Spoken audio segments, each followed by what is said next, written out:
here to deliver a ton of information and insight about building massive businesses, managing the day-to-day, juggling family life and work, all of the above. Super excited to have you here.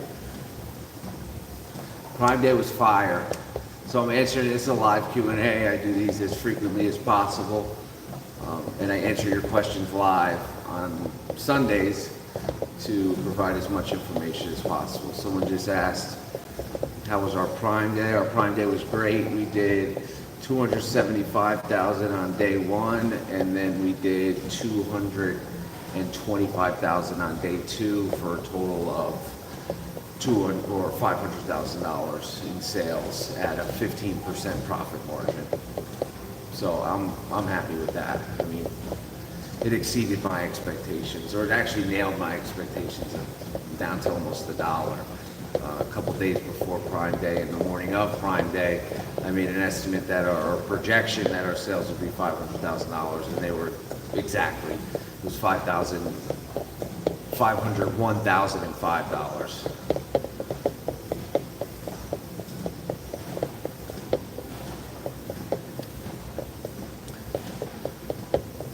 Yeah, we've been deactivated before. I mean, it's part of the game, it happens. Have you ever been deactivated, Ecom Portal?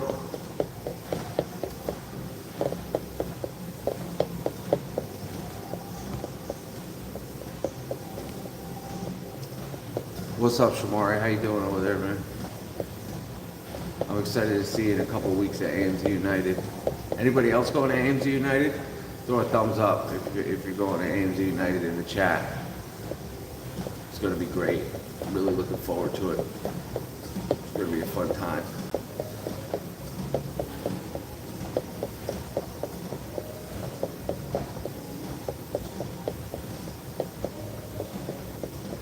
Reference ID not on bill of lading. Amazon lost thousands of dollars of inventory. They are giving me a hard time. It's looking like I won't be reimbursed. So my suggestion to you, be persistent with your follow-up. Send them invoicing, proof of purchase that you paid for those products, that you owned that inventory. If you can get the documentation over to Amazon as well, proving that the shipment was not only sent, right, but it matches the weight of the products that were sent on that shipment. And sometimes it could take a few weeks to remedy it. I mean, also sometimes it just doesn't work at all. But most situations, most shipments that Amazon's not reimbursing immediately, they typically do get reimbursed, just to give you some hope there, but not always, right? I don't want to be the bearer of bad news or provide too much hope where you're like, all right, I'll definitely get this resolved, because I can't say either or would be correct. But what I could tell you is keep being persistent, and you will most likely get those funds reimbursed or the inventory reimbursed.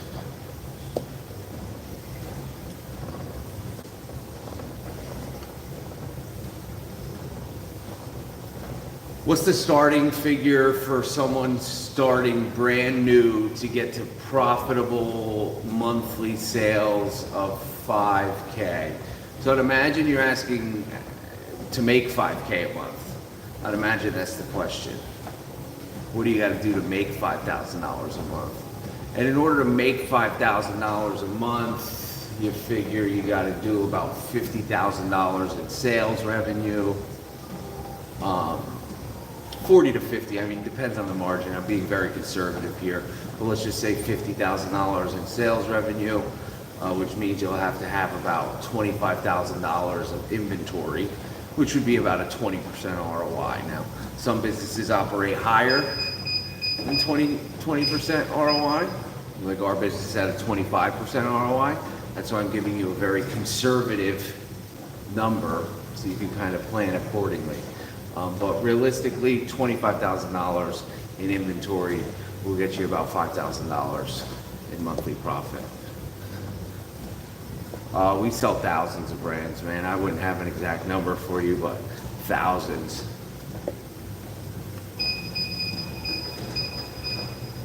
Thousands.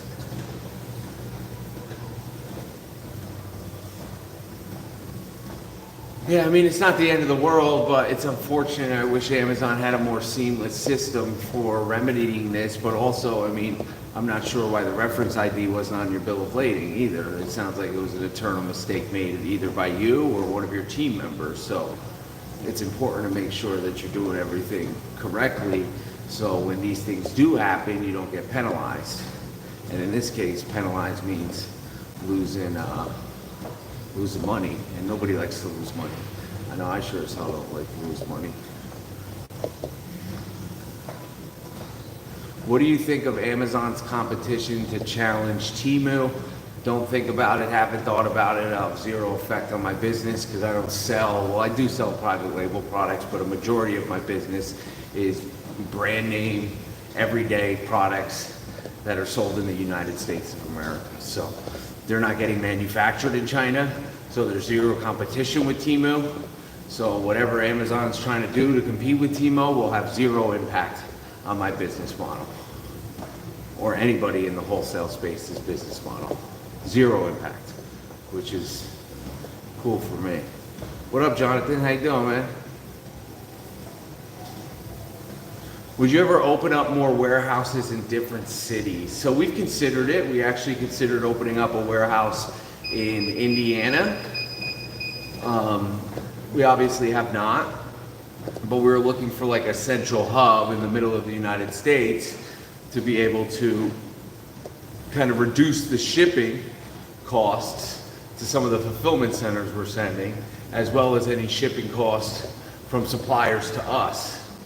Right? But I mean, in order to do that, and what most people think like you just start a warehouse and it runs, and they see us at our scale and they're like, oh, these guys could just start a warehouse and it'll just operate. But like, that's not how it works. You got to build out the teams to operate that warehouse.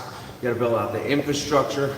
You got to train them on the SOPs, and you got to make sure that they understand exactly what they're doing on a daily basis so the warehouse runs smoothly. Now, in order to do that, either Sebastian or myself would have to go and live in that city that new warehouse is in. So can you do it? Absolutely, you could open up warehouses in other parts of the country. Is it a seamless process? It can be, but it's not the easiest thing to do in the world.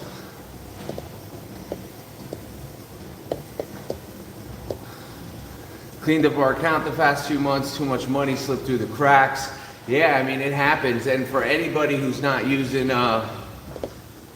like a reimbursement software, I highly recommend Seller Investigators. I highly recommend Seller Investigators. I mean, because if you're not using a reimbursement software, and there's other ones on the market, I use personally myself Seller Investigators, so it's the one I recommend everybody else uses. And the reason we use it is because they work with some of the biggest Amazon companies in the United States. And if a company's working with the biggest company or the biggest companies, then that's a good indication, a good sign that I want to be working with that company, right? Because I'm always looking for the best in the space. I don't want the fourth best, the fifth best, even if I could save a couple bucks, but their service isn't as seamless as the top-notch service that may be a little more expensive. I'm trying to go for the top-notch service to get top-notch results. Same thing with, I see it happen all the time when people invest in like mentorships or masterminds or communities or coaching or courses. They pick the one that's maybe like 800, 1,000, 1,500 bucks because they want to save the couple thousand more dollars. And then once they're inside that program, they realize like, this is $800 worth of value because you get what you pay for. So I have the same mentality in my day-to-day business for all of my businesses. If I'm doing something, I want to do it correctly, and I want to do it right the first time because time is our most valuable resource.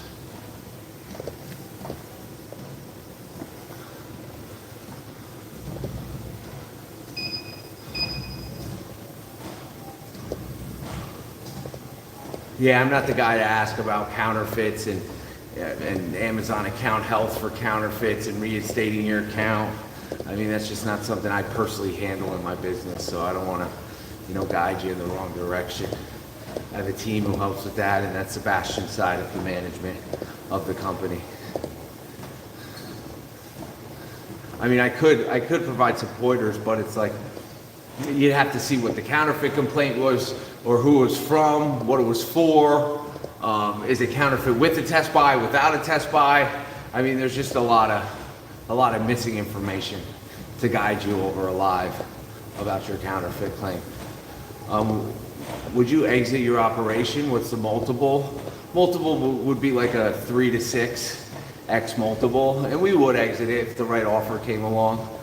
Back in, I want to say 2019, we got an offer. This was when our business was a quarter of the size, so we were maybe doing 18, 20 million a year. And the offer was generous. It was like a 2.5x multiple off EBITDA, obviously, but we didn't take it. And thank God we didn't take it, because then COVID happened and our business fucking exploded. I went to the, and please, if you got any more questions, just post them in the chat. I'll get to them when I see them. But I went to the Aspire tour today at Madison Square Garden. What a life-changing experience that was. I mean, I got to see, first of all, Devon Brown, who's the MC, who's MC'd for some of our events. I mean, I love the guy. He's super motivational. He's probably the best MC that I've ever seen host an event, at least that I've been to. And I've been to a lot of events, and he's MC'd a lot of those events. And I always love seeing him. So I got to say what's up to him. But then there were some amazing speakers there. I mean, Alex Rodriguez, Martha Storer, Marcus Lemonis, David Goggins. I mean, I left there feeling fucking pumped up and motivated. It was well worth it. And then so most events, they'll have like, where they upsell you to something else after the event. And typically the mindset of most people at these events is like, oh, it's a scam. I'm not trying to, they brought me to this event. I paid $500 for this ticket, and now you're going to try to sell me something else. But I'm the opposite side of that thought process. If there's an upsell and I have any inclination of interest in that upsell, I'm buying it. So I bought an upsell at that event. It's for a 3-day event next weekend. It's about money mastery and how to manage my money better, because I got a lot of money flowing in, but I want to organize it properly so I can keep as much of it as possible. So me and my girl are going to go to that. That's next week, Friday, Saturday, Sunday, at the Marquee in Midtown Manhattan. So I'm real excited about that.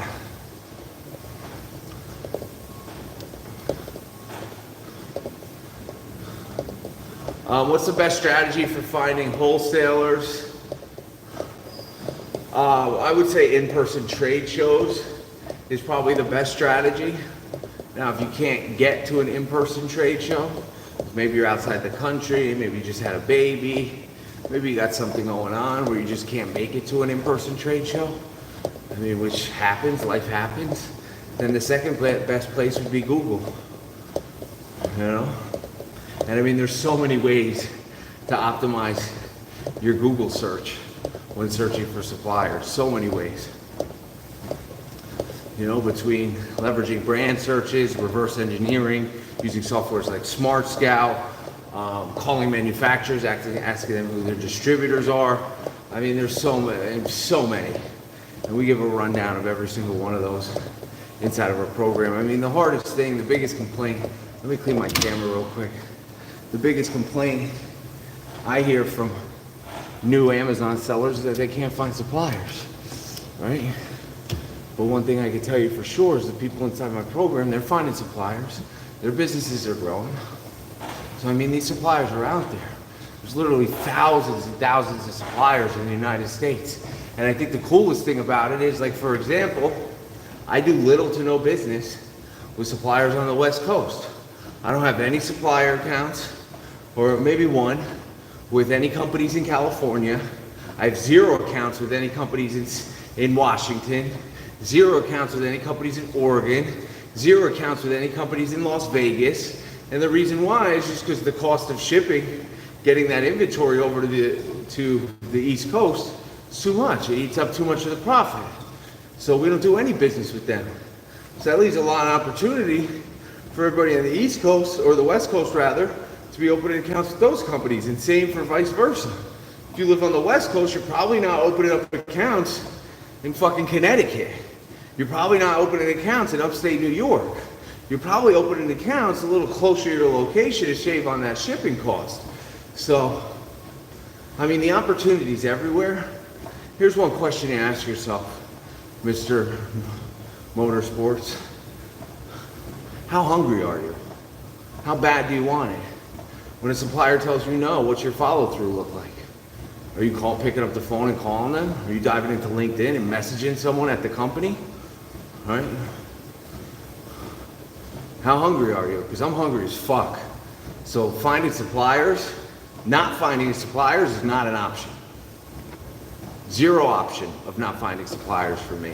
And when you tell yourself and you make yourself believe that not finding suppliers is not an option, then you will find suppliers. Lucas, what's up, brother? Proud of you on the new spot, man. It's looking good.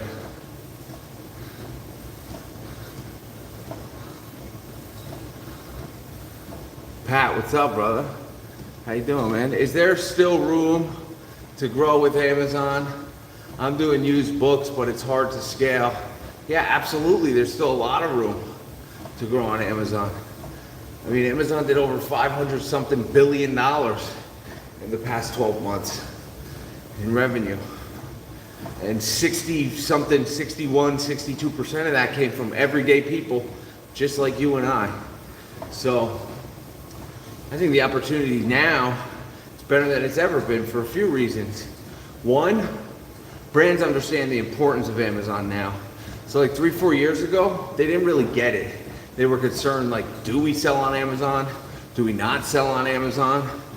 Will it hurt our business? Will it help our business?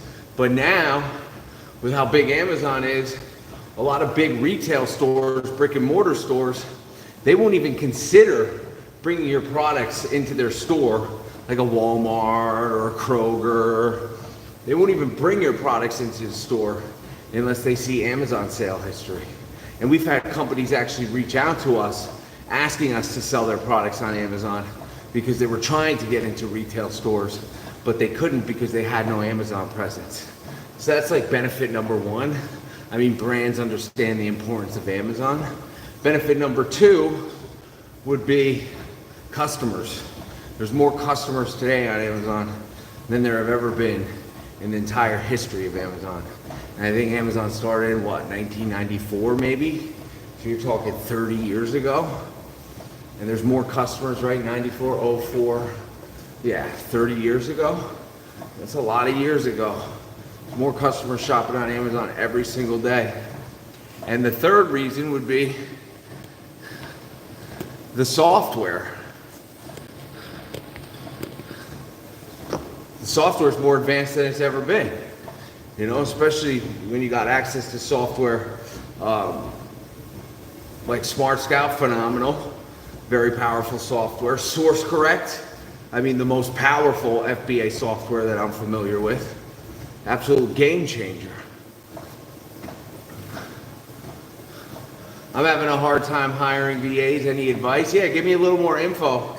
Nilsson, where are you hiring them from? Are you getting them from onlinejobs.ph? Are you hiring them from Upwork? Or are you using an agency? Give me a little more info. And then answer this. So one, where are you hiring them from? And two, are you having trouble hiring them or are you having trouble training them? Those are two completely different things. Once you answer that, I'll answer your question. Simon, what's up, brother? Let's get you back on board, man. We'd love to see you. I mean, AMZ United's right around the corner. We're hosting an Inner Circle dinner after AMZ United. That's going to be dope.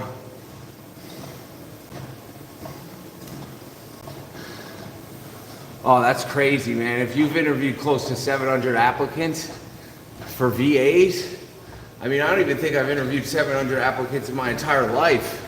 And we've hired dozens of VAs. There's got to be something going wrong in your process. I mean, what position are you hiring them for, these VAs? And where are you finding them? No, I have a dope editing team, bro. You see my videos?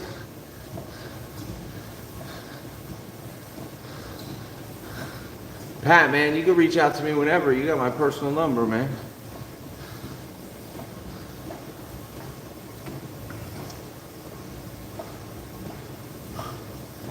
What is the best way to set reminders on purchase orders and ASINs buyers are making to go over or evaluate it after 30 to 45 days? So one would be Google Calendar. I mean, we'll do that frequently. Let's say there's an ASIN I want to check up on, see how it performed because I reviewed it with the buyer and I'm like, you know what, this is a questionable purchase. Let's look into it. In 35, 40 days, I'll add that invite, include the buyer on that invite. And then when that invite goes off in 30 to 35 days, I'll review that purchase order or that specific product. Same with purchase orders. I mean, but realistically, Lucas, I mean, most of your products, you should have a set schedule for purchase orders based on vendors. So, I mean, you shouldn't really have to set reminders because every, whatever, 2 or 3 weeks, depending on their lead times, you should be going in and reviewing those products and trying to place a reorder. So, I mean, you shouldn't really, I don't know, I mean, reminders for reviewing purchase orders or reviewing ASINs, they're few and far between on my personal calendar. And even on my team's calendar, they're few and far between. They do happen, they absolutely do happen, but not often because most of the time there's a schedule of reordering those products that we're following. So I would say that's what you should put in place.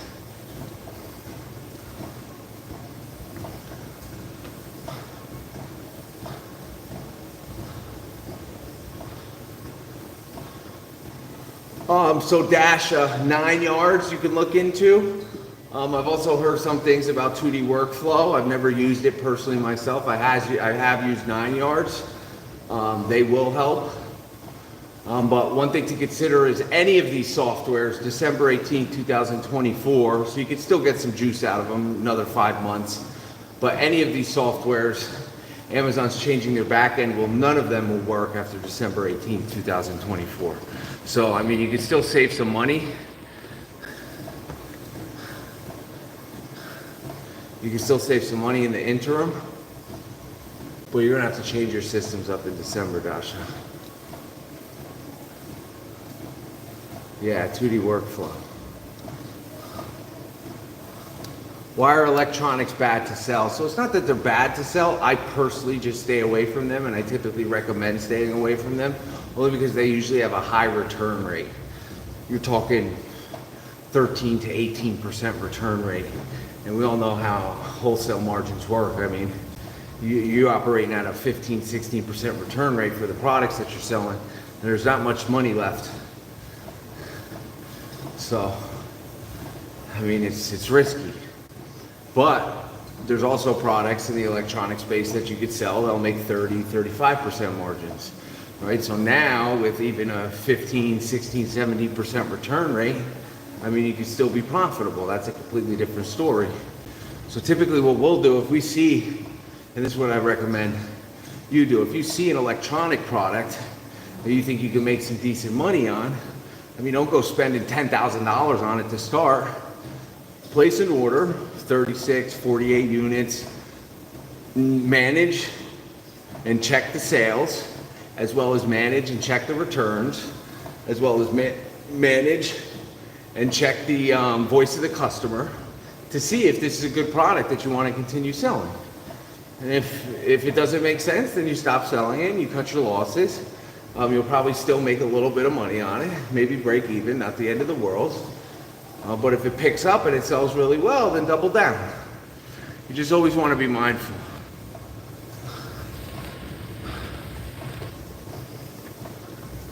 Amazon deactivated my account because I don't have receipts. Do you think there's another way around it? I mean, it's going to be very complicated unless you could provide that information Amazon's requesting. I mean, if they're asking for invoices or receipts and you don't have them, I mean, my first question to you would be, why are you buying inventory without invoices or receipts to prove the authenticity of the product? That'd probably be question number one. which I know doesn't help you because it's not going to get your account reinstated. But I mean, this is why you got to operate these businesses properly. Because if you go buying shit at the flea market or selling shit from your neighbor's storage unit, I mean, that's the risk you run, unfortunately. With the new inventory fees, are you avoiding $1 profit items? Absolutely. I haven't bought a $1 profit item in probably 4 or 5 years. I mean, I stay far away from a $1 profit item. It just doesn't make sense. It really doesn't. It's probably been 4 or 5 years, maybe an exaggeration. It's probably been 3 years since we had a minimum buying requirement of $1. And even then, I mean, the ROI had to be like 300-400%, you know? Whereas like a low cost product and we're making $1 on it, I don't want to spend $5 to make $1. I don't want to spend $10 to make $1. That's just not enough. That's not enough ROI for me. If I could spend 50 cents, make $1, get a 200% ROI, that's something to consider. OnlineJobs.ph, we have a team of highly trained VAs. It's mainly about how you train them versus their current knowledge. Yeah, I agree with what Stan just said.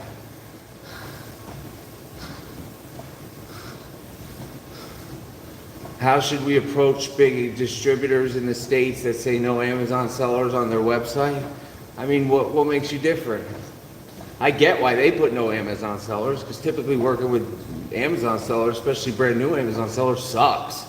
I mean, they ask a lot of questions. They buy a product that tanks, they want to return it. They don't know how to submit discrepancy reports. I mean, their cash is tight. So I get why these companies are putting no Amazon sellers on their websites. But a question you want to ask yourself is, what makes you different? Right? And if you could pinpoint what makes you different and why you're not the regular everyday Amazon seller, there's ways to break through those no Amazon sellers. Right? I mean, we've done it. Typically it doesn't happen on the first phone call. Definitely won't happen in the first email. But if you're persistent enough and you can provide them enough value and pitch them on why you're different than your everyday regular Amazon seller, then there's absolutely an opportunity that you could open that account. I mean, I'm gonna be fully transparent with y'all. The barrier of entry into Amazon Wholesale is opening wholesale accounts. Full transparency.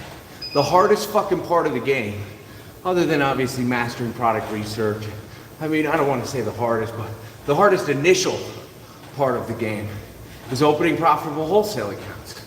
I mean, it's what separates the people who make it to those who don't. So it's like, once again, how hungry are you? Because I need these supplier accounts to survive. I need to pay for this building I live in, to have access to this private gym, right? To have access to these 2 phones I'm recording these lives on, to be able to go to these events that I went to today. So I'm hungry as fuck for these suppliers. So I'm gonna make it my prerogative and my team's prerogative to go to as many trade shows as humanly possible in person, to meet these companies face to face and explain to them why I'm not your everyday Amazon seller. I'm also going to spend a lot of time in Google compiling lists of brands and vendors and suppliers to reach out to, and I'm not just going to email them all. I'm going to follow up with a phone call. And if they still don't respond, I'm going to hunt them down on Google and figure out who is a contact that I can find and reach out to open up the wholesale account. So I mean, I saw David Goggins today at the event I went to. And somebody asked him, you know, like when he was doing his, I forgot what it's called, it's like SEAL week or something, his SEAL training. Like what allowed you to push through? And he said it was me versus me. Although there was other people there doing their own thing in their own mindset, struggling or doing good, right, better than he was, none of those fucking people matter. And at the end of the day, in this Amazon thing, it's you versus you. And if you wake up every day and you prioritize what you need to do and you reach out to, like Shamari just said, you should be finding and locating, 10, 20 different suppliers a day, reaching out and following up to them. If you're not doing that, then you're not working hard enough. And I'm not going to sugarcoat it and be like, oh man, this poor guy hasn't found any suppliers. Because I mean, they're fucking out there. There's people finding suppliers all the time. Why did this just stop? I'm just getting started.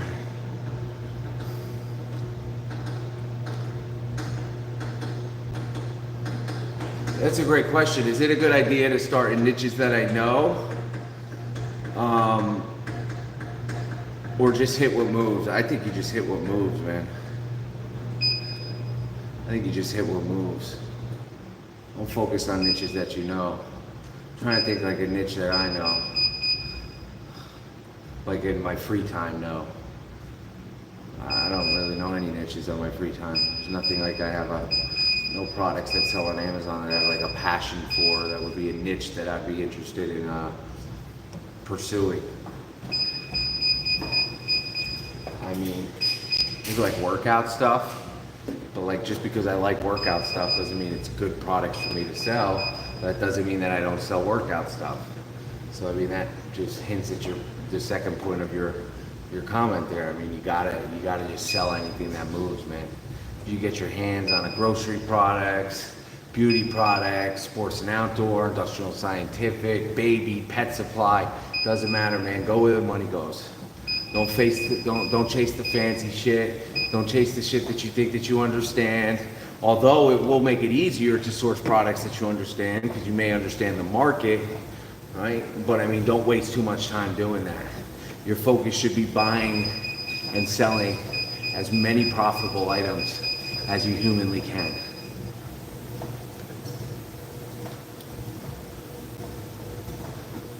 Yeah, for the specific ASINs. Set a calendar reminder, Lucas. December 18th, what is happening? They're changing the API, and none of these softwares will work anymore for navigating around placement fees. Why does Amazon allow people to return personal care items? I had people return razors with hair in them. It's so frustrating. I mean, Amazon is a customer-centric business. You can pretty much return anything on Amazon. I mean, just ask my girlfriend. She does that shit all the time. She just probably returned 5 things just this week. She's like the dreaded Amazon customer. But I mean, she's allowed to, so she's gonna continue to do it. She just bought like a $200 dog stroller and then didn't like it. So she bought a new one and returned the $200 dog stroller. I mean, and the dog stroller was used to go walk outside. I mean, you can't resell it. I mean, the only place you're reselling that dog stroller is like a flea market for a quarter of the price. So let's just say cost of goods for them on a $200 dog stroller, 60 bucks. I mean, they'll be lucky if they get $15 out of that thing. Same thing with your razor example. I mean, we used to sell hair clippers. Here's a quick story for you. We used to sell hair clippers. I'm talking like Wall, like some of these high-end hair clippers. And people would buy them, cut their hair, return them. And these are like $200, $250, $280 hair clippers. So people would buy them, cut their hair, return them. People would buy them, put their old one in the hair clipper box, keep the new one, and ship back a hair clipper that was just filthy and disgusting, like 6-7-year-old hair clipper, right? And I mean, there's nothing we can do about it. What's up, FBA Academy?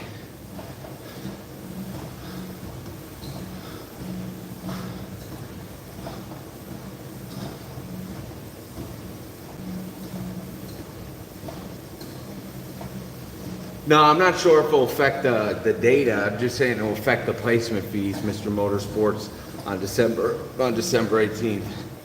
I mean, and that could still change, but as of right now, that's the date.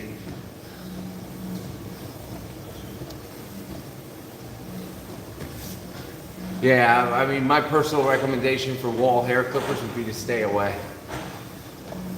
Would be to stay away. You know?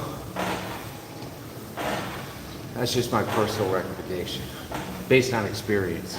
And we've sold a lot of Wall hair clippers. During COVID, we probably did $1.5 million in Wall hair clippers, and our profit after returns was maybe 10 or 12, tops 15,000 bucks.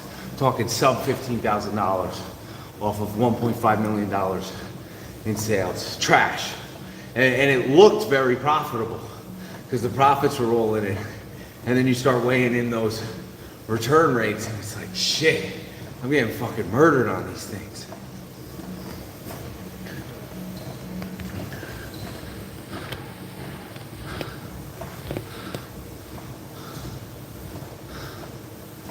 No, so the question over here was I'm seeing more distributors selling on Amazon, cutting out the middleman, being us. Are you noticing this? I've not noticed that. I know a few sellers that do, a few distributors and suppliers that do sell on Amazon. But I mean, for the most part, they're not set up for that infrastructure.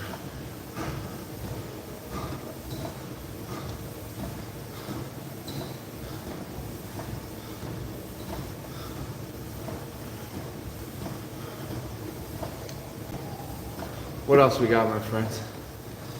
Oh, just a quick little update. Upcoming events that I highly recommend attending. And if you wanted any information about any of them, just send me a DM.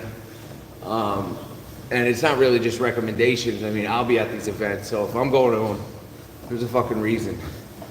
Event number 1 is in less than 2 weeks. It's ASD, August 4th through 7th, which starts on a Sunday, ends on a Wednesday.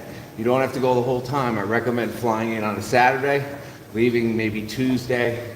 You don't have to stay till Wednesday unless you want to spend more time in Vegas on some personal shit. The next event after that is in northern New Jersey. It's a caucus. It's called AMZ United. It's not a trade show like ASD. It's a networking and education event. We will also be there. We will also be speaking at that event. We'll also have a booth at that event. So it's a great place to come and conversate and talk and have great conversations with about 600 or 700 other Amazon wholesale business owners.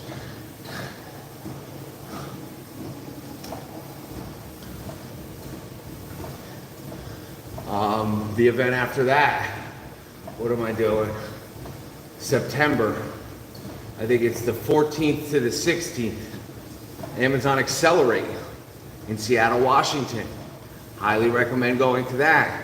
If Amazon's personally hosting an event, hint, hint, you should go to that event. All right, if Amazon's personally hosting anything that I'm allowed to go to, I want to be there. Why? It's Papa Amazon. It's the marketplace that we're selling on. I want to be up on the newest trends, the newest changes in the TOS. I want to be there. I want to learn that shit first so I can stay ahead of the curve. And normally I wouldn't share this shit, but I mean, there's only like, between the two lives, like 30, 40 people in here. So, I mean, y'all been hanging out with me for a little while. I'm cool sharing this shit with y'all. And I hope to see some of y'all at these events. Oh, there's actually one before. I forgot. There's one on July 30th or 31st. You have to Google it, ASGTG in Brooklyn. I'll be there as well. That's going to be a cool event. I've been going there for 3 years. A bunch of great speakers, some good food, some good networking. So I encourage getting on as many events as possible. What infrastructure, Lou? So we will be hosting. It won't be an event like BGHL. It's a networking event. So I'll be posting the link soon. It's either going to be free or like $10. It'll probably be free. The only reason I was thinking about charging $10 is because a lot of times what happens is people, like let's say we have 200 spots. Right, so people, what they do is they sign them up, they sign their friends up, they sign their mom up, they sign their sister up, they sign their brother up, and they take up the spots, and then they don't show up. So it's like if a ticket was like 10 or 20 bucks, it would probably prevent people from just signing random people up. It would probably motivate them a little bit to show up. Right? I mean, some of these events, like the one we had last year, had close to 400 people there. The one the year before had like 300. This one, I have a feeling it's going to be slightly smaller, probably about 100 people, but we'll still be hosting. Oh, the distributor, because I mean, Lou, if you're selling on Amazon, you know selling on Amazon ain't the easiest thing. I mean, you need prep stations, you need to understand how to manage the inventory, reprice the inventory, deal with customer returns, manage account health. I mean, for a distributor, it's like setting up an entirely new business for them. Right? It's not like you just flip on a switch on the wall and all of a sudden you have an FBA business. I mean, y'all seen our setup. An FBA business is a lot of work to put together. It's no joke.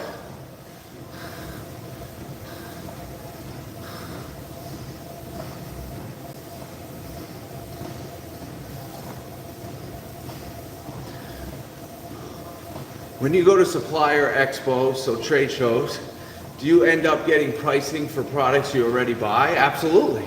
I mean, that's a great way to pin suppliers against each other. Go to a trade show and pick up a product. Hey, I already buy this Dove soap from this guy, insert name. I'm getting it for $175. If you could do it for $160, I'll buy it all from you. I'm buying 400 cases a month right now. Right? It's a great way to pin suppliers against each other.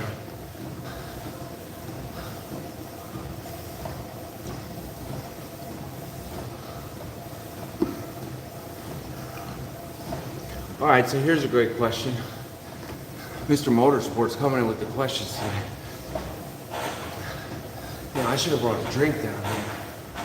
I'm thirsty as fuck. Does a brick and mortar location help you get better wholesale accounts? So yes, it can help you get better wholesale accounts. But here's the thing. Typically, if a brick and mortar or if a wholesaler expects you to have a brick and mortar, they're selling you that inventory to sell in your brick and mortar stores. And they'll typically have some sort of clause in their agreement that states no online sales. That's why they require a brick and mortar. So if you tell them that you're selling the inventory in your brick and mortar, and all of a sudden in 3 weeks, there's this new seller on the listing with the exact amount of inventory that they just sold to you, it's a great way to get your supplier account removed and no longer have access to it. Because they'll just be like, damn, this guy, he told me he had a brick and mortar to sell it in his brick and mortar, and he just backdoored it on Amazon. So I mean, there's a right way and a wrong way to do it. Now, if the brick and mortar helps you open an account, and there's some transparency about selling it on Amazon, that's a completely different story, right? I always think honesty wins. I mean, that's the best policy. I never want to lie to a supplier, tell them I have a brick and mortar to sell out of the brick and mortar, and then backdoor the inventory, because that supplier relationship's not going to last. If y'all are getting any value here, throw a thumbs up, please, so I know to keep going or just dip out and finish my workout.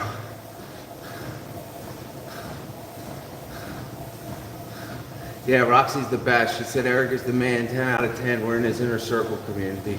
Yeah, Roxy's the shit. Same with her husband, Ryan. We love both those people. Don't sleep on the mentorship. It's simply priceless. I love it, Roxy. Thank you. Appreciate you. BTC ROI versus Amazon inventory ROI next 6 months. I mean, I go Amazon inventory ROI. Although I do think Bitcoin's about to explode. I mean, it could go either way. Just based on my previous experience with cryptocurrency, I would go Amazon. I mean, I'm holding a pretty hefty bag. I mean, nothing crazy, but enough.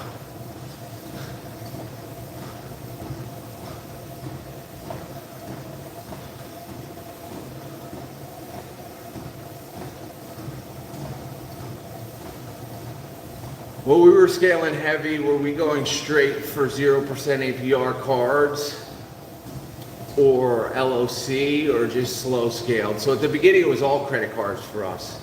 And some of them had APRs, and then some of them, like Amex Plum, didn't, which was great. Plus, we had this 60-day payment window, which was amazing. But in the beginning, I mean, probably first maybe 3.5 years, it was all credit for us. It's just all credit. And then we started getting lines of credit from the bank that we were banking with for those 3.5 years. And actually, after the credit, it was Amazon lending, and then it was the LOC with the bank we were banking with. I mean, we took a lot of Amazon lending over probably a 3-year span. We maybe took, I don't know, $30 million, $25 to $30 million in Amazon lending.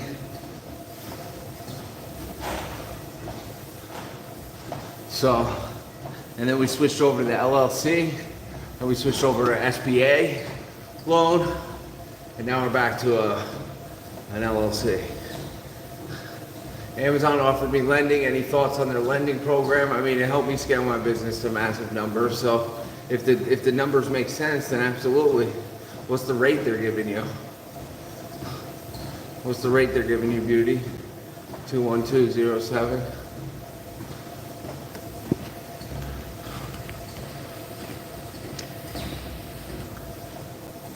Yeah, a lot of pre-orders for the holiday season. You have to, or else you will get your hands on the inventory.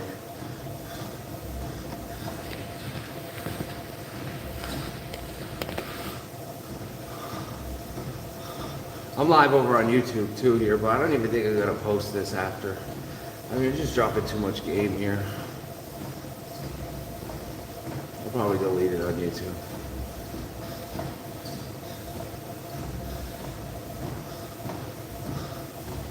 What else y'all got for me? Getting it in.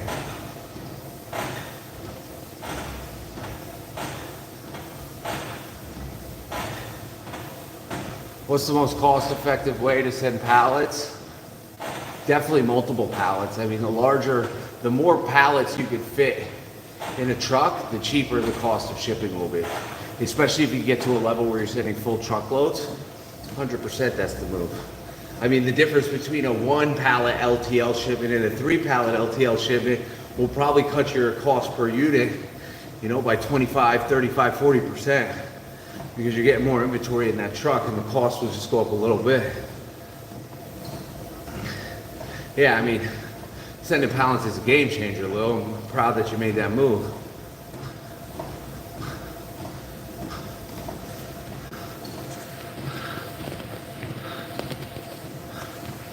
Candy season versus summer? Like, what's better? Is that what you're asking?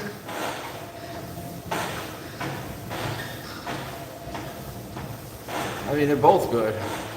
I like meltable season, it's cool. You get to sell some decent products, make some better money.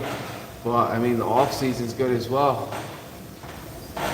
Roxy said, get into the community, get around like-minded people who are hungry, and everyone is helping everyone out and change your entire business. See, Roxy ain't afraid to invest in herself. I'll tell you that one for sure.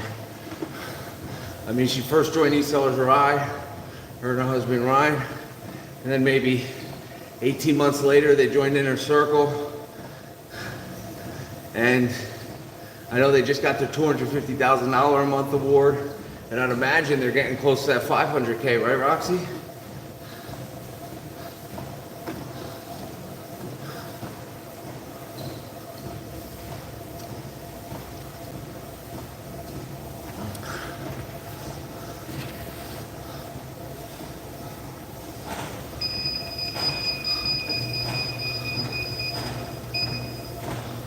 The 25%, Taya, the Jazz. How do you manage your repricer when you have over 1,000 SKUs? Do you set a certain ROI or manually manage them? I mean, you want to be setting minimum floor prices and upper ceiling prices. That's the purpose of a repricer. You don't want to be going in there and managing 1,000 SKUs every single day. So you set a floor price that makes sense based on your product research that you've been doing. And then you set a ceiling price that makes sense based on the historical data of the listing. So if a listing, let's just say typically sells at $14.99, you don't want to set the ceiling price at $50, because then if everybody goes out of stock, what will happen is your listing price will most likely go to $50, and then Amazon will typically suppress the buy box for a high pricing error, which you don't want to happen, because if you have a high or a low pricing error, you're not selling any inventory. So,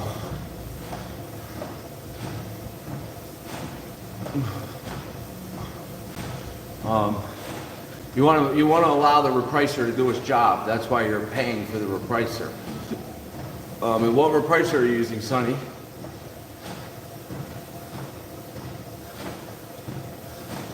Yeah, I absolutely think it's worth it to go to trade shows like ASD. I mean, that's why I've been going to ASD for 7 years, twice a year. That's why you'll catch either me or one of my employees or Sebastian or Humble Ted at every other trade show.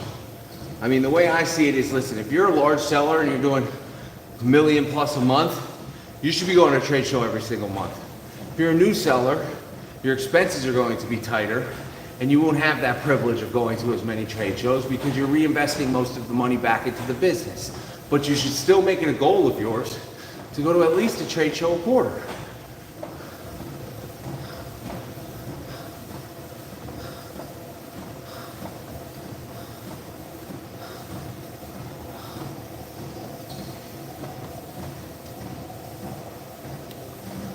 Yeah, I'll take 10% on a replenishment. Yeah, lower than 3% returns? Absolutely.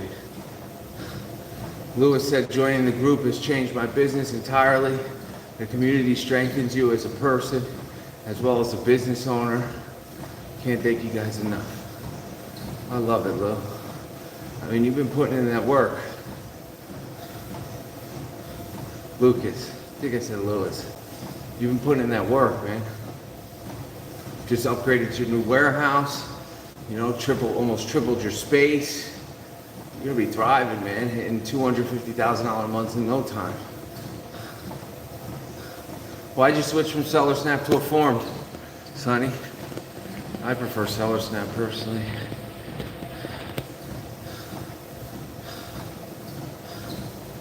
Do you package sharp objects when they can poke through bubble wrap and poly bags? Yeah, we'll typically bubble bag or bubble wrap them. Bro is dialed in. I'm just getting it in right now. I mean, fuck it. I got a busy life. And I love talking to y'all. And now that my Instagram Live is unsuspended, I mean, I'm going live at least once a week. I work out almost every day. So why not put them together? Kill two birds with one stone. Hang out with y'all while I'm breaking a sweat, get my fitness on. You know? I mean, it just makes sense. Probably grocery, beauty. I think Seller Snap. And if you want to make the switch, send me a DM. I can save you some cash on the switch. Fuck, I don't know what happened here. I don't know how to turn this shit off. You want to point me in the direction on how to turn this fucking filter off? It's gotta be somewhere. Oh, there we go.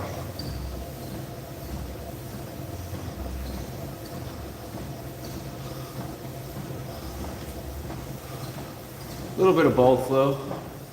I mean, very small percentage we have LOAs from.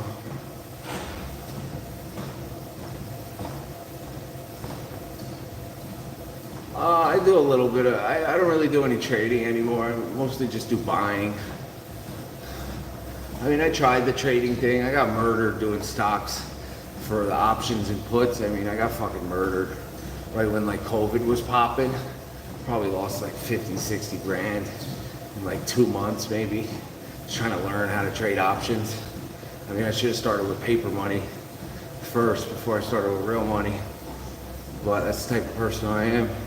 Now I just invest in, you know, S&P 500 and things like Bitcoin and Ethereum. Stash a bunch of money away there. I mean, it's been working out much better than me trading options, I'll tell you that. I mean, my portfolio is up like 25% just year to date.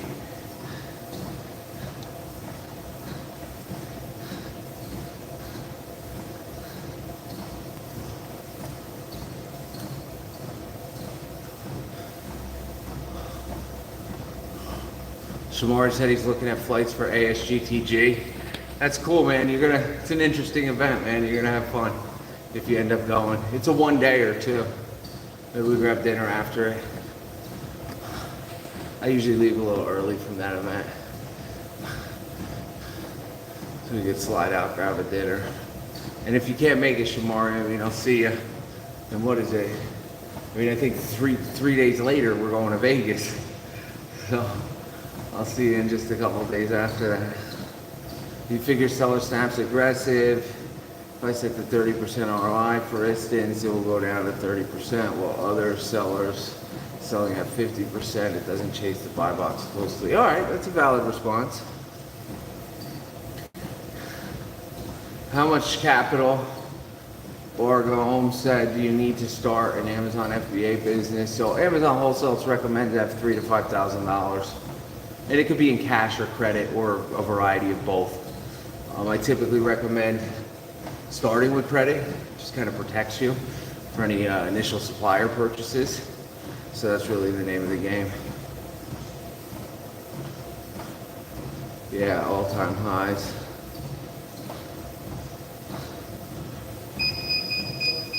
I'm so fucking thirsty. I can't believe I didn't bring a drink. I don't know, is there a water fountain here? Hold up one second. Think of some questions. No, there ain't a water fountain. It's a garbage can. Oh, there's a water fountain.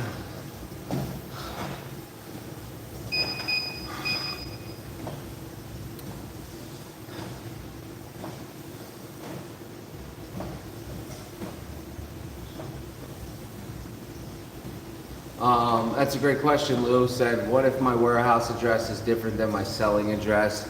How would I get approval for invoices? So when Amazon's looking at your address on your invoice, they're only looking at the bill to information. They don't care about the ship to information. I mean, you could ship the products to 7-Eleven if you wanted. And the reason why that makes sense is because think about all of the, think about it like this. I mean, what if a supplier sends it directly to Amazon? Then the ship to information would be completely different than the bill to information. So Amazon only cares about the bill to information, not the ship to information.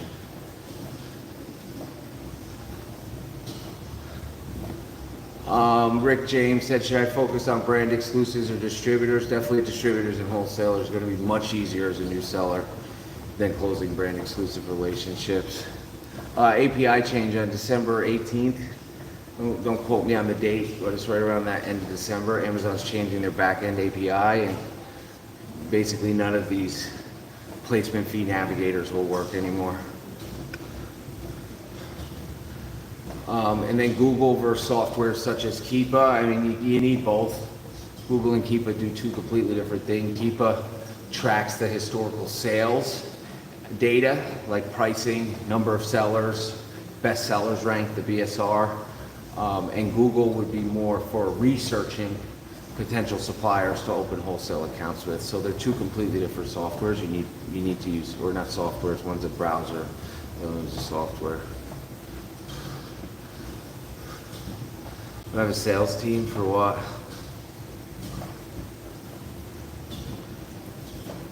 How hefty are the placement fees on an FTL?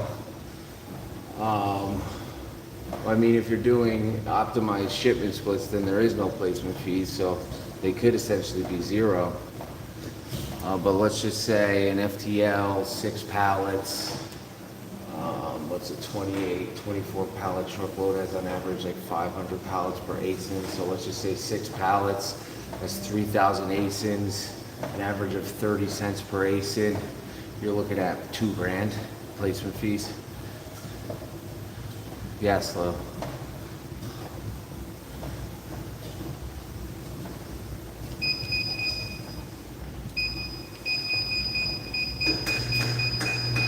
All right, everybody, this has been fun. I'm gonna wrap up this workout, do a little stretch, go upstairs, chill with Mr. Vinny, hang out with my girl. I've been gone all day. I'd love to have you and invite you. I mean, if you hung out this long, you're qualified in my eyes to join our program. Send me a DM. I'd love to jump on a call with you and get you on the team. All this stuff that we talked about tonight, I mean, I go much greater detail on our Monday night coaching calls every single night or every single Monday. I've been hosting a live coaching call with our private community for like 4 or 5 years now. They're amazing. And you also get like the step-by-step resources on how to open better supplier accounts, negotiate pricing, become a product research expert, understand the softwares that you need, pretty much everything that you need to scale. Hey James, what's up, man? Excited to see you in a couple weeks over at AMZ United. I guess maybe more than a couple weeks, probably like 6 weeks. But it's a game changer. I mean, there are some people in here sharing how they're now crushing $250,000 a month, $100,000 a month. So, I mean, don't be afraid to invest in yourself. I just went to an event today, invested in myself, and then I bought an upsell, invested in myself again. I'm going to another event next week. I mean, it could absolutely change your life. So I appreciate y'all. Have a beautiful day, and stay grateful and stay lit.